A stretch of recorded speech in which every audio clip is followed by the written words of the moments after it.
लगातार 3 हफ्ते की गिरावट और अब चौथे हफ्ते सोना चांदी ने जबरदस्त छलांग मारी है। अगर आप ज्वेलरी खरीदने का प्लान कर रहे हैं तो ये जानकारी आपके लिए बहुत जरूरी है।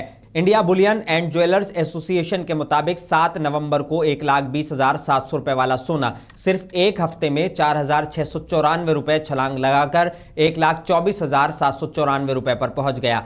चांदी भी पीछे नहीं रही, एक हफ्ते में 11,092 रुपए की बड़ी बढ़त बनाई है और अब नया दाम 1,59,367 रुपए प्रति किलो।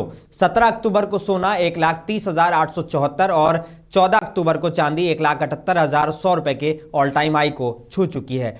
इस साल अब तक सोना करीब 48,600 रुपए और चांदी 73,000 रुपए महंगी हो गई है। और हाँ, शहरों में सोने के दाम अलग क्यों होते हैं, यानी कि transportation cost, local demand, jewellery association के अलग रेट और ज्वेलर्स का खरीद मूल्य, ये 4 वजह मिलकर हर शहर का अलग सोना रेट तय करती हैं। अगर आपको ऐसे मार्केट अपडेट और चाहिए तो वीडियो को लाइक, शेयर और सेव जरूर कीजिए, क्योंकि ये आपके काम आने वाला है।